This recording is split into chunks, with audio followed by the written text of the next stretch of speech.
«1896 год.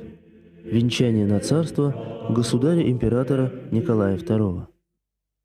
Год спустя. Базель. Первый конгресс сионистов. Во время его работы группа участников собирается на вилле Дрейфуса. Основатель движения Герцель читает документ, известный ныне как «Протоколы сионских мудрецов». Одна из изложенных в нем идей – свержение монархии. Однако этот документ попал в руки царской разведки еще при Александре III. Он хранился у начальника его охраны генерала Черевина. Итак, архивы свидетельствуют. Сохранился акт передачи этого документа Черевиным новому императору, наследнику Николаю Александровичу в 1896 году, поскольку Черевин умер 17 февраля, и он написал короткую записку завещания передать мой дневник и протоколы сионских мудрецов молодому генералу-императору. Но о планах зла государь узнает не только из протоколов. Царь могучий, царь державный, уважаемый Отец, чести, милости и правды, величавый образец. Мы окрепко вместе жизнью восприяли нашу кровь, Богу трону и отчизне беззаветную любовь. Царь могучий, царь державный, уважаемый Отец, долгие годы жизни славной да пошлет тебе Творец. Ура! Ура! Ура!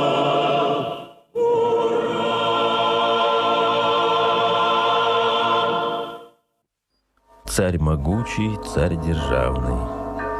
Утро 12 марта 1901 года Николай II отправляется в Гатчину. Здесь хранится конверт с надписью Павла I. «Вскрыть потомку нашему в столетний день моей кончины». Государь и государыня уезжают в приподнятом настроении. Возвращаются в гнетущем молчании. Конверт хранил страшные пророчества вещего монаха Авеля о судьбе династии и России. С тех пор император часто говорил о 18 годе как о роковом.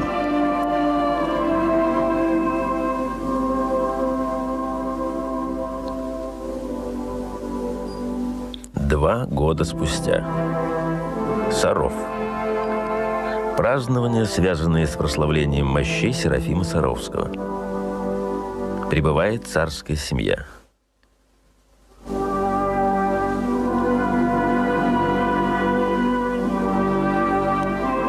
Вскоре в этом доме царь и царица встретятся с блаженной Пашей Саровской. И она повторит жуткие пророчества. «Я вам не верю!» — воскликнет государыня. Тогда блаженная достанет кусок красной материи и скажет: «Это твоему сынишке на штанишки. Когда он родится, тогда и поверишь». Через год в царской семье родится наследник.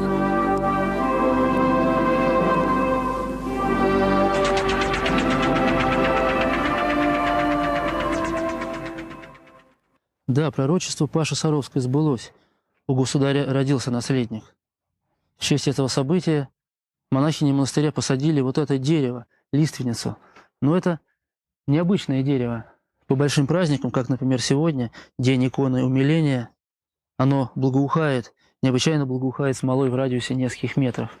И еще одна странная, может быть, даже страшная особенность. Смола этого дерева красного цвета. И когда обращаешь внимание на те капли, которые выступают из-под коры, порой кажется, что это капли крови. Впрочем, вы можете посмотреть сами. –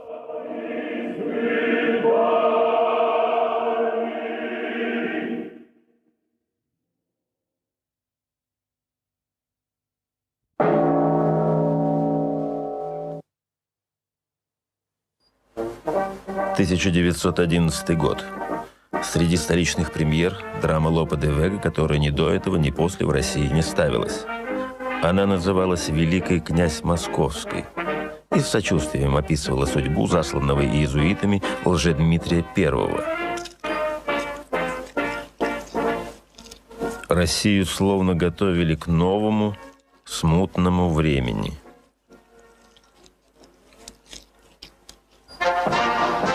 1914 год. Гвардейский экипаж. В феврале 17-го он изменит императору одним из первых. И кто приведет его в распоряжение Государственной Думы, щеголяя красным бантом на груди? Один из ближайших родственников царя, великий князь Кирилл Владимирович.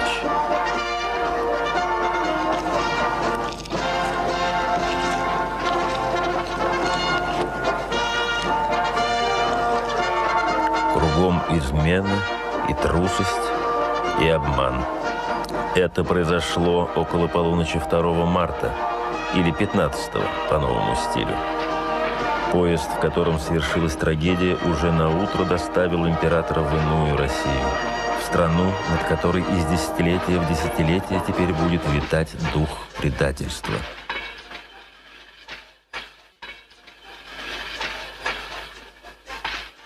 Говоря об измене, Николай II имел в виду не только свое окружение. Еще в 14 году удивительную фразу написал о царе философ Василий Розанов.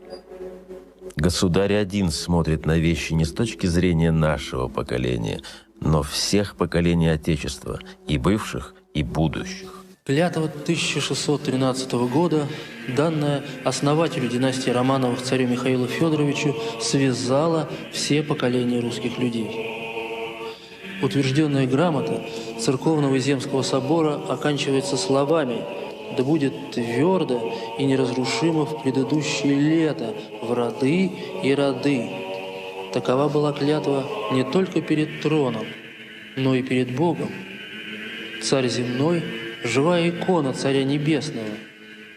И русский народ предал богопомазанного царя точно так же, как, скрепленный заветом с Господом Богом Израиль, предал Иисуса. Державное могущество.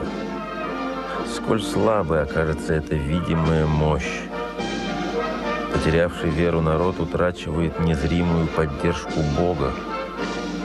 Он становится игралищем столь же невидимых сил зла.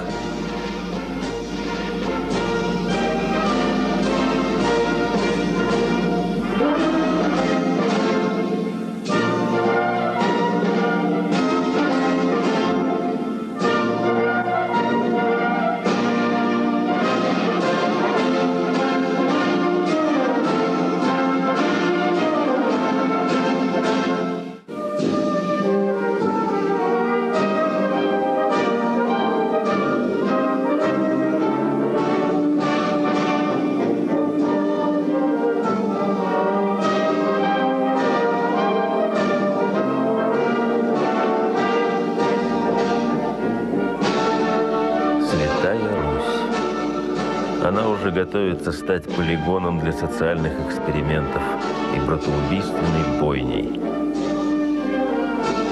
Она бредет, не ведая куда.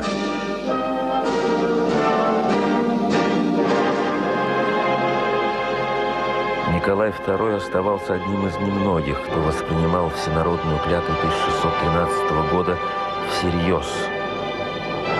Неужели из-за малодушия он отрекся от трона за себя и цесаревича Алексея?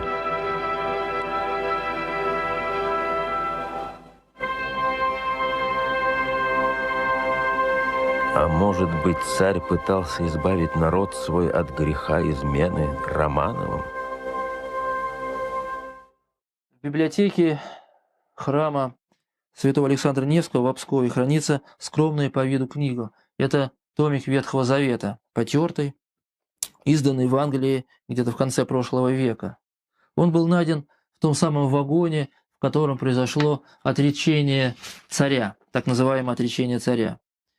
Итак, с высокой степенью вероятности можно говорить, что томик Ветхого Завета, принадлежавший самому царю, мог быть использован только им. Именно ему принадлежат подчеркивания простым карандашом. Тем более, что впоследствии это подтвердила и графологическая экспертиза, сделанная экспертами МВД. Царь понимал, что каждое слово Писания – это прообраз современных ему актуальных событий, что все новости находятся в Библии. Итак, что он подчеркивал? «И возвратился Моисей ко Господу и сказал: О Господи, народ сей сделал великий грех тем, что сделал себе золотого бога. Итак, далее подчеркнуто, простишь ли грехи их? А если нет, то изгладь меня из книги твоей, в которую ты вписал. Господь сказал Моисею: того, кто согрешил предо мною, изглажу из книги моей». А царь все читал. «По числу 40 дней, в которые вы обозревали землю, вы понесете наказание за грехи ваши 40 лет». Далее подчеркнуто: год за день, дабы вы познали, что значит быть оставленным мною. Здесь карандаш государя оторвался от бумаги. Царь-искупитель, наверное, задумался, но он был спокоен. Голос его совести был созвучен вести свыше. Романовых не стало на престоле. Великая клятва была нарушена. Вскоре словно обрушилось что-то сдерживающее. Была принята декларация Бальфура о создании еврейского национального очага в Палестине. Многим православным это напомнило исполнение пророчества. В последние времена в золотые ворота Иерусалима войдет тот, кто рожден будет в колене Дановом. Антихрист.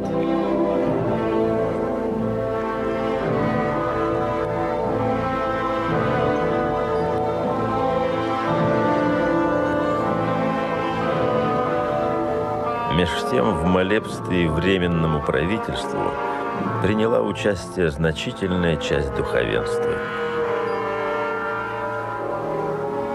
Кульминация измены.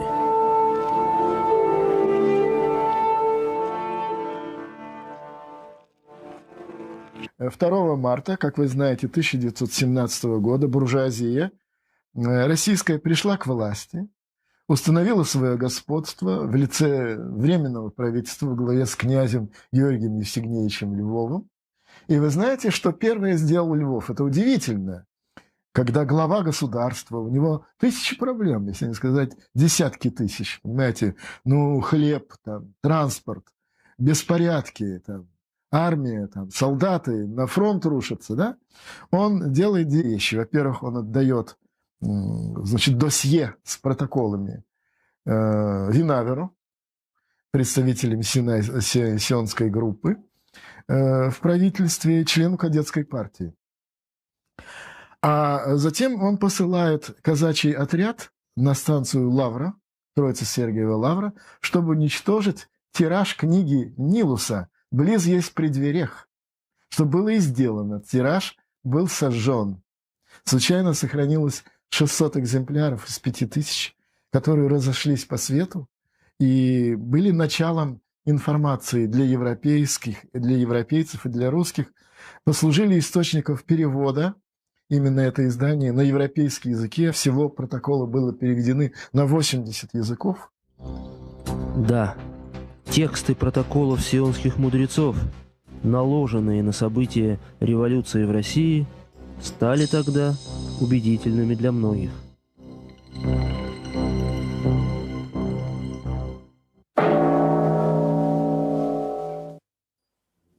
Казалось, Россия и весь мир остались без того, кого апостол Павел называет удерживающим явление Антихриста.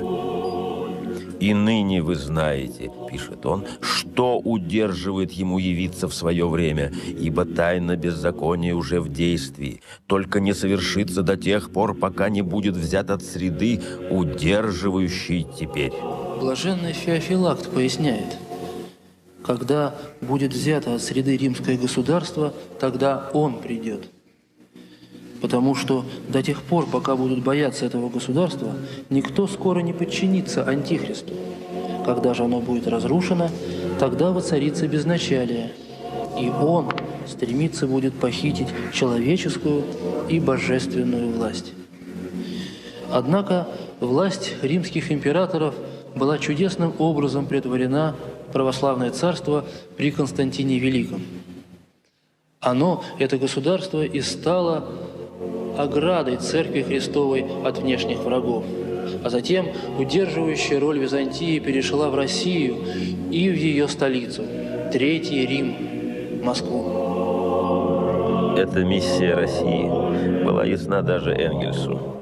Он писал: «Ни одна революция в Европе не может произойти до тех пор, пока существует российское государство в его нынешнем виде». И вот, свершилось. Кульминацией атак слуг Антихриста на Третий Рим стало убийство православного императора.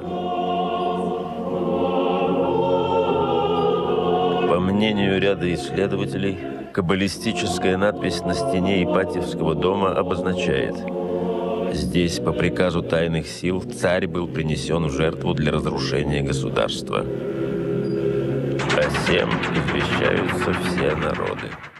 16 июля 1918 года императрица сделала последнюю запись в своем дневнике, буквально за 2 часа до своей мученической кончины.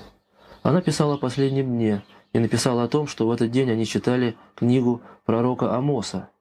Эта ветхозаветная книга совсем небольшая, состоит всего из 9 глав, и, несомненно, в этот день они прочли ее всю. Меж тем, в этой книге содержится страшное пророчество о судьбе цареубийц и страшная Божия клятва возмездия. Там написано так: «Не пощажу его, потому что он пережег кости царя Эдомского в известь». Тела убиенных облили бензином и подожгли. В соответствии с иудейской практикой, с иудейской ритуальной практикой всесожжения, жертвоприношения, которое называется Холокост. Так было выполнено предписанное каббалистической книгой Загар. Цитата: «Только тогда Бог примет молитву, когда сгинет владыка». О них ведь написано: «Умер царь египетский, и вскоре вздохнули сыны Израиля от рабства». Очень важно свидетельство одного из убийц. Всего в убийстве было задействовано 146 человек. Это Исайя Родзинского. На него как-то меньше обращали внимание. Между тем, этот преступник был сжигателем тела государя-императора. Лично он это делал, якобы. Свои показания он дал в 1964 году, будучи уже в весьма преклонном возрасте, российскому телевидению, вероятно, ЦТ. И это было записано и внесено публицистом Алексеевым в свою книгу «Гибель царской семьи. Показания Родзинского», где он говорит, что голова государя-императора Николая Александровича была отсечена и перевезена специальным курьером в заспиртованном виде в Москву председателю в ЦИК Свердлову в окованном железом сундуке. Версия о том, что якобы голова была отсечена и переведена в сосуде со спиртом в Москву руководителем государства, она имеется и в других источниках. Так, председатель ВСНХ Валерьян Куйбышев, человек очень серьезный, который никаким юмором не обладал, он свидетельствует, что якобы видел в Кремле сосуд с заспиртованной головой Николая II при усах и бороде. Родиков сообщает и подтверждение этой версии, исходящей от капитана Булыгина помощника следователя Соколова. Кстати, материалы следователя Соколова, они находятся здесь, в Москве. Они переданы герцогом Лихтенштейнским. И, значит, нужно ими заняться серьезно. Они все здесь. Меня судьба привела в Париж, в библиотеку Парижского православного центра Святого Георгия, Сент-Джордж. И эта библиотека замечательная. В нем оказался экземпляр журнала «Двуглавый орел» за 29 год, где была помещена статья некого лица со ссылкой на газету «Weichsel Zeitung» и на немецкого пастора Купч Ризенбурга, которым якобы явился какой-то беглый солдат из Советской России и рассказал эту историю. То есть рассказал историю об отсечении головы и о том, как эта голова была доставлена в Кремль руководителем советского государства. Что, значит, в чемодане находилась голова убитого царя. И, значит, она демонстрировалась 2 раза в подсобном помещении Кремля, в коптерке в такой. Значит, первый раз, когда свидетельствовали факт привоза вот этого страшного подарка, а второй раз, когда его сжигали. Причем интересно, что были составлены протоколы о свидетельстве, да, о свидетельствования этого страшного подарка, то есть стеклянной бутыли, значит, в которой плавала эта голова, да. И, значит, есть протокол, якобы подписанный Троцким, Ленина там не было, и другими руководителями советского государства, самыми высшими. Значит, это было 27 июля, когда была предъявлена екатеринбургская посылка. И, значит, второй раз это было в ночь с 27 на 28 июля, когда сжигали. И, значит, тоже был составлен протокол. Протокол имеет подписи всех, значит, высших руководителей. Ну, Бухарин, Смирнов, Эйдук, Радок, Петерс, Балабанова, Бжезинский, Каменев, Калантай, Лацис. Достаточно громкие имена. И вот весь вопрос там, как нам найти этот протокол, где он? Он должен быть в бумагах Владимира Дмитриевича Бонч-Бруевича, который был управляющим делами Совета народных комиссаров, поскольку протокол составлялся чуть ли не им.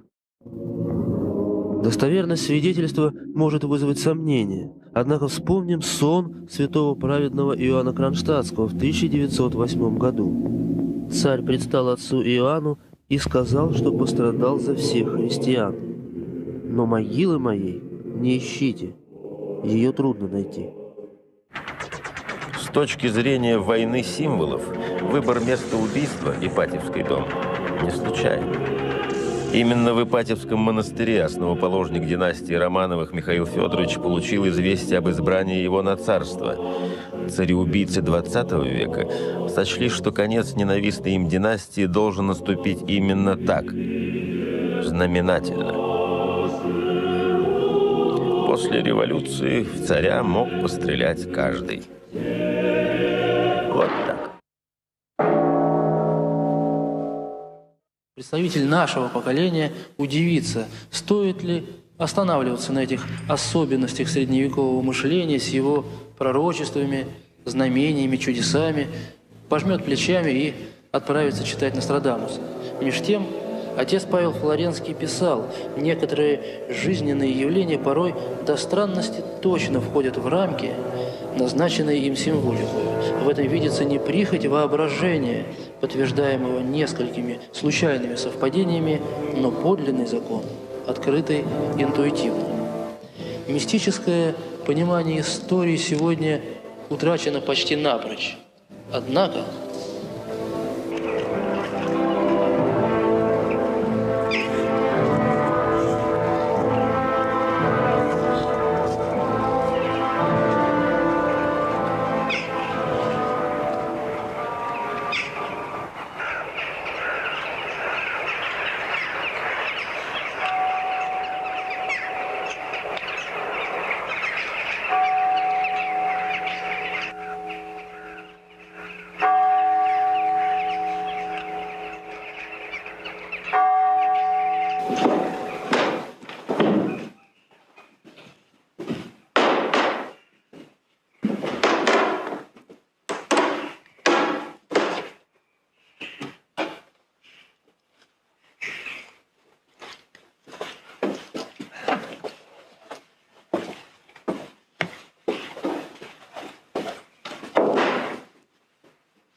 Именно здесь, в подклете храма Вознесения, была обретена чудотворная икона Державной Божией Матери. Это произошло 2 марта 1917 года, в день отречения русского царя Николая II от престола. Державная икона трижды являлась во сне крестьянки Андриановой. Голос указал искать ее в Коломенском. И, наконец, отмытая черная доска, найденная в подклете, явила скорбный лик Богородицы. Сюжет очень необычен, сюжет своеобразный. Первый образ, когда Богоматерь держит державу. Но держава здесь своеобразная. Настоящая держава, она имеет еще такие признаки, что имеет обручи поперечные, и держава венчается крестом. Здесь, на этой иконе такого нет, таких элементов державы нет. Но как многие специалисты говорят, и вообще духовные люди говорят, что такое изображение державы является символом обезглавленной России. Сокровенна истинная история России. Страны, укрытой пурпурным амофором Царицы Небесной. Неявная, священная история, непонятна многим из нашего поколения. Однако она реальна. Это подтверждает и целая цепь мистических связанных событий, протянувшиеся сквозь века. Вскоре после обретения образа Державной Божьей Матери монахини Вознесенского Кремлевского монастыря установили: прежде икона принадлежала их обители. В Вознесенскую же церковь села Коломенского, которая испокон веков принадлежала русским царям, державную передали в 1812 году, а именно перед вступлением в Москву того, кого многие русские считали предтечей Антихриста – Наполеона. Его приближение сопровождалось множеством знамений. Иеромонах Ефимий писал: «А разве не видели богоугодные очи праведников, как перед самым вступлением Наполеона в Москву из Кремля через Спасские ворота выходили, отрясая прах с ног своих, угодники московские?» Видение, подобное бывшему в 1812 году, зафиксировано и в XVI веке. Оно связано с чудесным избавлением Москвы от нашествия татар. Через те же Спасские ворота, повествует Никоновская патриаршая летопись, множество угодников Божьих выносит из погрязшего в грехе города величайшую святыню – икону Владимирской Божьей Матери.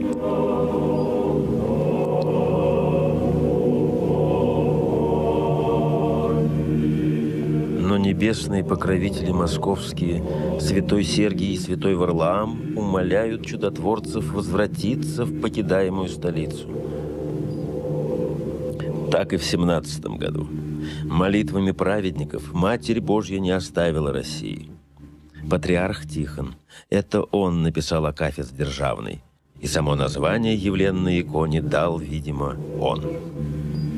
Место у Спасских ворот мистическое в нашей истории. Накануне революции именно здесь композитор Скрябин планировал организовать грандиозную мистерию.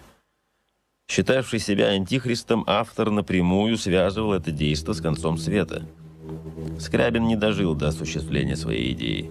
Однако нынешние рок-шоу уже прочно обосновались на этом святом для русских месте. Здесь же, на Красной площади, в 1918 году впервые официально праздновали 1 мая. Новый праздник пришелся на день предательства Иисуса Иудой.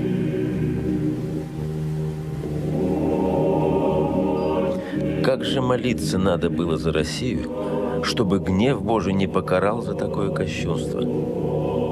Да, долготерпением своим Царь Небесный остается со страной нашей. Об этом свидетельствует и державная.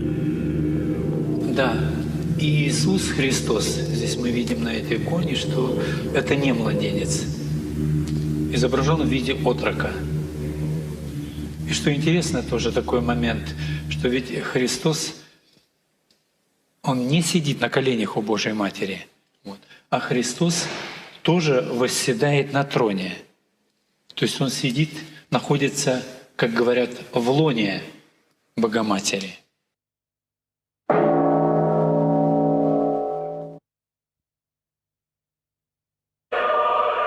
Меж тем, дьявольская пародия обнаглела до такой степени, что готова взгромоздиться на трон. Пепел сожженного же Дмитрия развеяли выстрелом из пушки. Увы, история учит тому, что она ничему не учит. Вот священники-раскольники венчают на царство человека, именуемого Романовым Дальским. Он называет себя сыном цесаревича Алексея, якобы чудесным образом спасенного членами Мальтийского ордена. Говорят, что это якобы коронация, якобы царя, никакого не было и коронации, все ставят в кавычки, все под вопросом, а Господь говорит, нет, оно как есть, так и есть, ибо все совершается по воле Господней. И тогда говорят, что тот, кто короновал, один из них, это из Киевской патриархии, она не закон, она не легитимна. А легитимна ли русская православная церковь и Московская патриархия? Вопрос. Церковь создана в 27 году НКВД как новая церковь и не имеет правопреемственности. Но мы, прощая их грехи, даем им возможность сейчас быть духовной частью церкви и даже благословляем всех патриархов, существующих, на то, чтобы они были и существовали как митрополит. С нами много чудесных явлений происходило. Много. А при коронации в храме на Крыму тоже? Да, при коронации тоже было очень интересное явление. При богопомазании Богоматерь как бы вышла из иконы и отразилась напротив меня в позе, как я сидела на кресле, на троне. Ее увидели монахи и потом сказали после коронации. Я думала, наверное, это зафиксировано где-то на пленке или на фото. И я нашла это фото. Могу вам показать. В общем, все было, конечно, на очень высоком божественном уровне. Очень часто проявляются на фотографиях вот за спиной такие крылья белые. Опираться будем на аристократию преданных православных людей. Но не более того. Ибо сколько было предателей за всю историю России, даже среди аристократии. Предателей мы не воспринимаем и не воспримем. И тем более людей, которые не будут подчиняться к титру Российской Православной Церкви, императору Всероссийскому, не принесут присягу, будучи это самые знаменитые дворянские роды, они будут просто уничтожены, что было в истории России не первый раз. Мы уничтожали многие роды. Что с Ивана Грозного? Уничтожим их. Откровенно уничтожим. Возможность декоративной монархии чревата и столь же анекдотичной аристократией. Лжеаристократия множится сейчас путем вовлечения различных людей от Кобзона до Березовского, Чубайса в ордена Константина Великого, Орла, Мальтийского.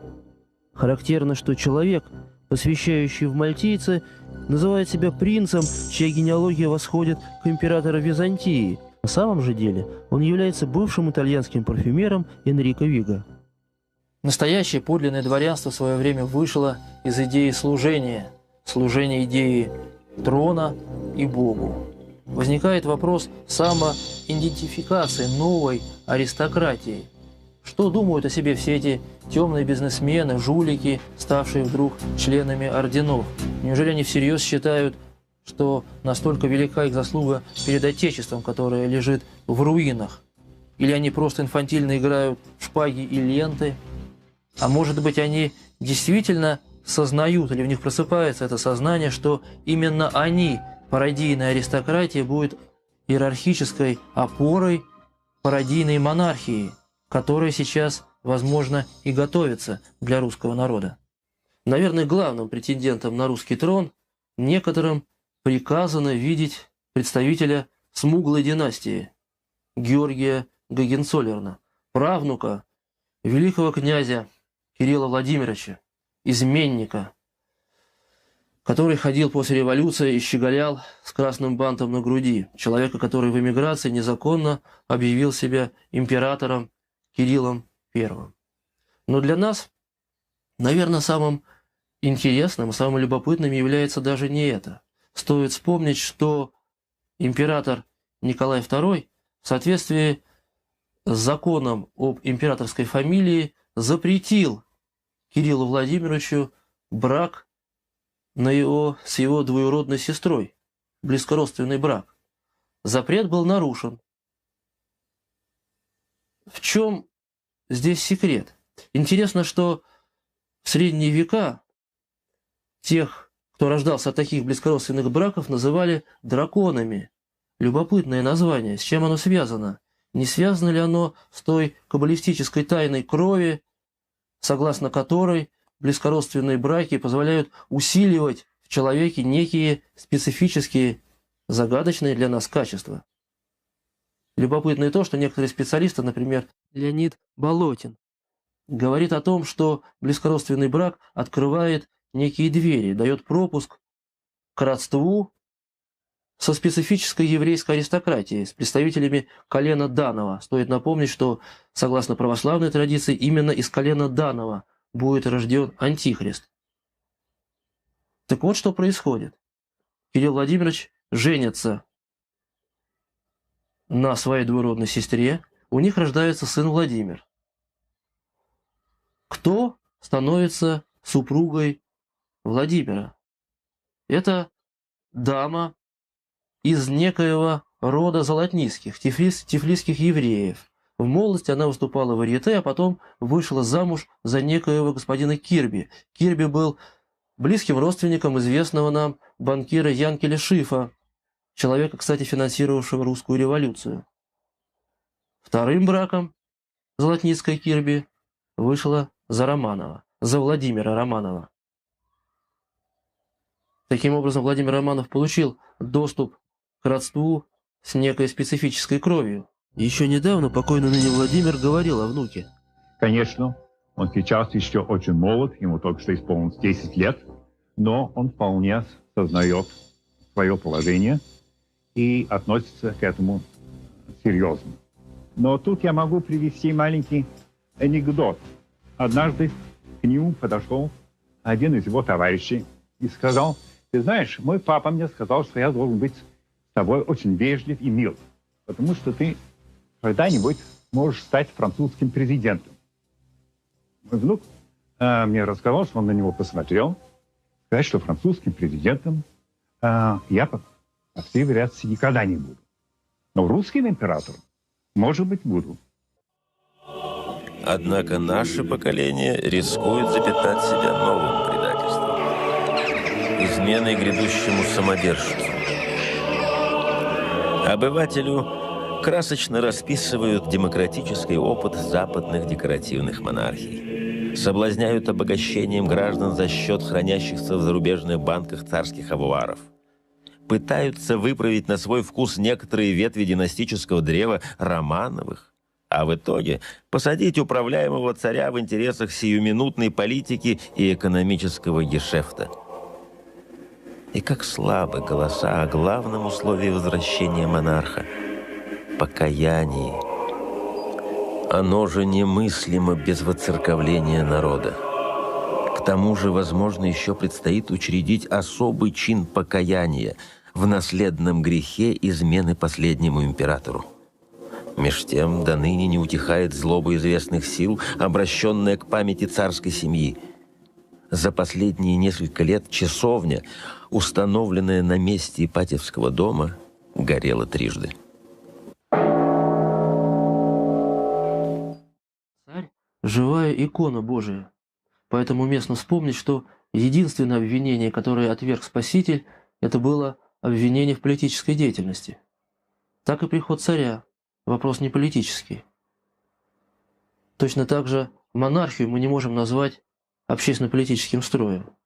Именно поэтому не возникает ни одной серьезной монархической политической партии.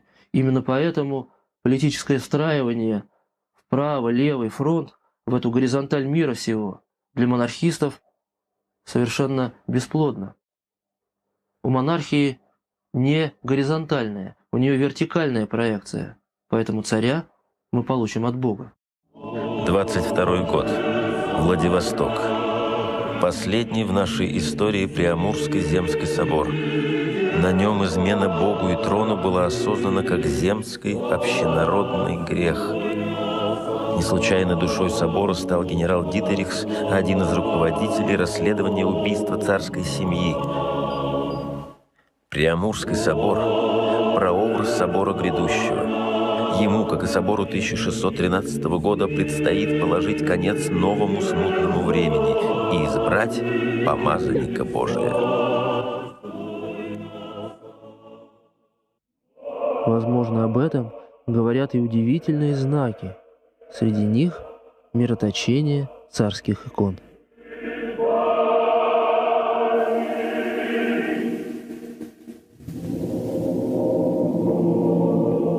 Сейчас мы говорим, что Государь-Искупитель принес в себя жертву за грехи народа, подобно самому Спасителю.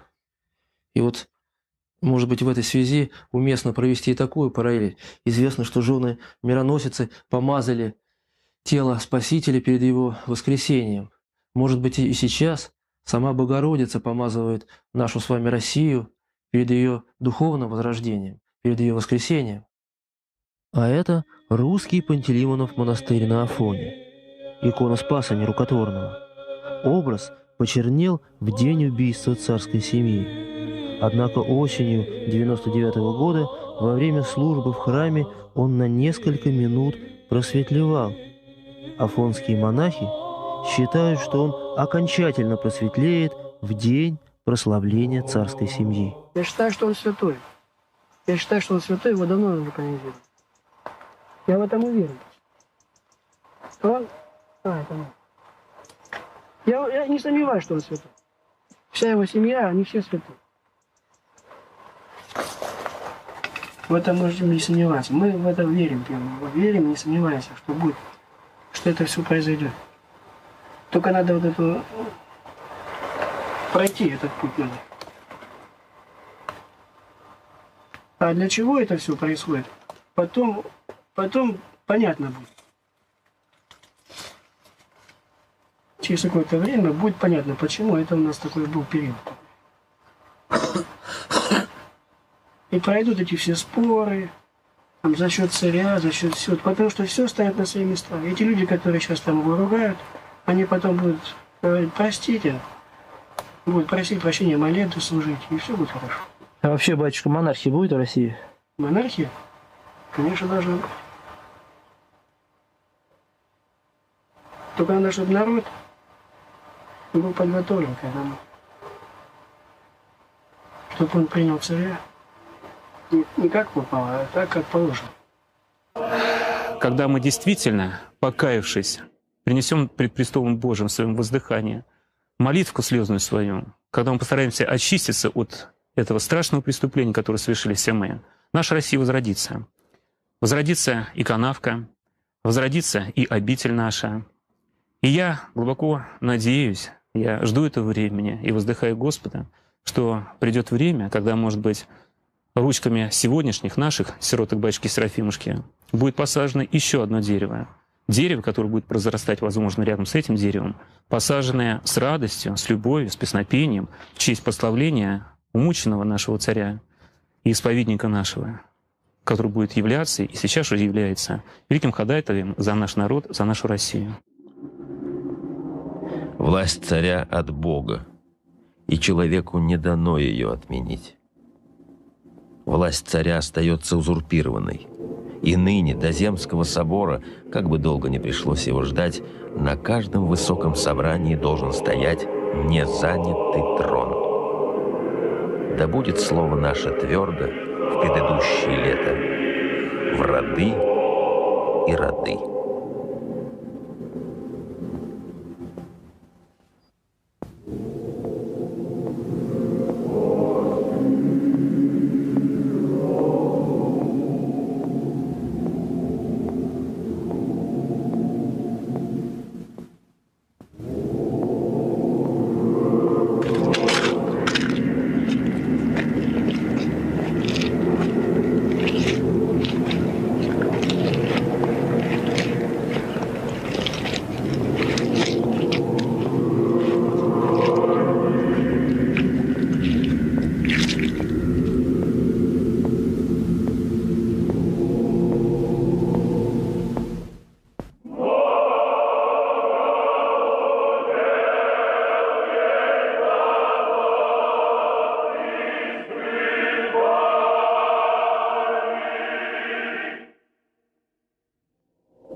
2 года назад двое мирян побывали на острове Залит у протоиерея Николая Гурьянова. Спросили, о чем хотели, однако этим разговор не окончился. Было наставление отца Николая Залицкого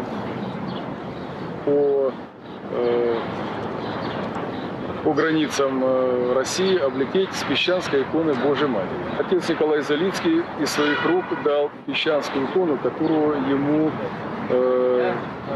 привезли из Канады. И вот в церкви иконы Божьей Матери Державная, что рядом с храмом Христа Спасителя, молебен, предстоит первый в истории крестный ход-полет вокруг страны. Вскоре по храму разносится чудное благоухание. По киоту иконы государя Николая II стекают струйки мира. Тут же начинает благоухать и образ Матери Божией, именуемой Федоровская. Это происходит прямо в руках прихожанки. При этом икона чудесным образом нагревается. На плече Богородицы проступает маслянистое пятно. Мистика момента поразительна. Именно Федоровской благословляли на трон первого из Романовых. Наш крестный ход охранительный. Именно сейчас, летом 99-го года, ожидание страшных для России событий нарастает как никогда. Вспоминаются облеты с Казанской иконой Божьей Матери, которые были сделаны в самые трудные дни войны вокруг Ленинграда и Москвы. Именно после этого враг стал откатываться назад. Крестный ход продолжается вокруг воздушного корабля в аэропорту Раменское. Возглавляющий крестный ход фонарь не угаснет 6 суток.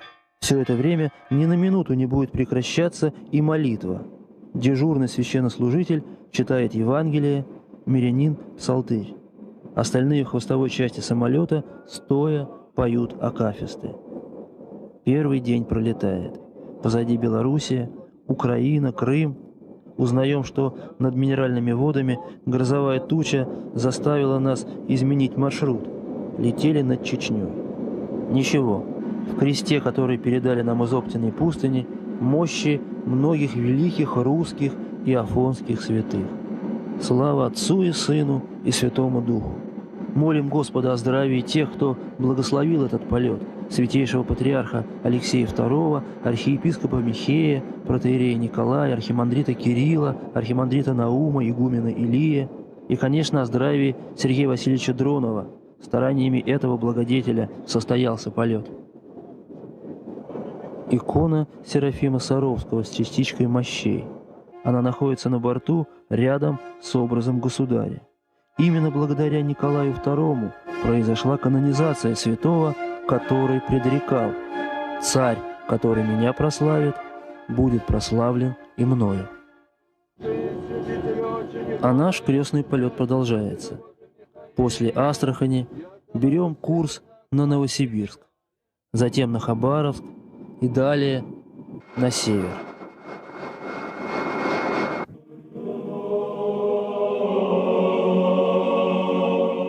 Пока заправляемся в Петропавловске-Камчатском, крестный ход ступает на Камчатскую землю.